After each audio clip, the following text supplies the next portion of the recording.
Saudi Arabia plans to dig a big channel, effectively cutting off the border with Qatar. But can Saudi Arabia pull this off? They certainly could.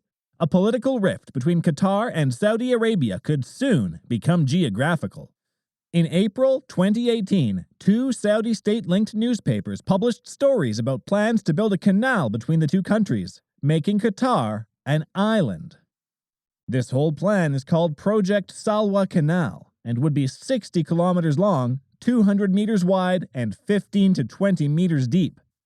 The next important question is, who will it be funded by? Obviously, the masterminds behind this plan are the Saudi and UAE business people. The idea is costly, as the canal would cost around $750 million and run from Salwa to Khor al-Adid. This generates a lot of questions as to why Saudi Arabia may wish to dig a small trench between itself and its neighbor. Keep watching until the end to find the answer to this question, and remember to subscribe to our channel. Without further ado, let's start. We need to understand the Persian Gulf politics in 2017. An air, land, and sea blockade was put in place around Qatar to stop trade. For the embargo to be lifted, the coalition states Saudi Arabia, the United Arab Emirates, Bahrain, and Egypt made a list of 13 demands. One was that Qatar cut what were said to be close diplomatic ties with Iran and shut down the state-run Al Jazeera news network within 10 days. Qatar rejected it, and the blockade is already in its second year, with plans to make it more complicated. Instead of trying to solve the political and economic standstill through diplomatic means, the Kingdom of Saudi Arabia has devised a different plan. They are literally digging up the problem. Political tensions in the Gulf region have been relatively high. That takes us back to Saudi Arabia's plan to create a canal to cut off Qatar. What is their motivation? And could they execute the project in reality? Let's find out. Economically, the canal is projected to help the kingdom's diversification goals under Vision 2030. Because new port cities will be built to attract sea trade, large tankers and container ships will be able to pass through the waterway. The canal project is expected to turn the area into a unique industrial and economic hub.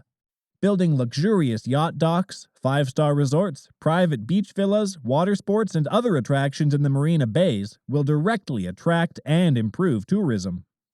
The Salwa Canal project has been designated as a catalyst for the Saudi economy because it will provide thousands of job possibilities and make the kingdom one of the most appealing tourist destinations in the Gulf region. Because the marine canal will likely establish a more direct and shorter shipping route between Saudi Arabia, the UAE, Bahrain, and Kuwait, it will allow the kingdom to strengthen its blockade against Qatar. The waterway will make it hard for Qatar to trade with the rest of the Arabian Peninsula by land, and the ongoing embargo will force a lot of cargo ships to go around the emirate, making it harder for Qatar to trade by sea. The Kingdom of Saudi Arabia will retain complete commercial control of the canal. This alone will have significant geopolitical implications.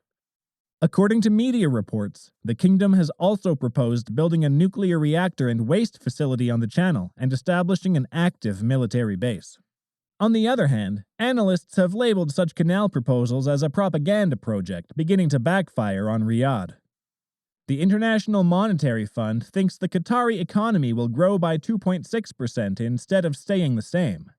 This is a good sign, especially since economic growth was only 2.1% in 2017 when the blockade started.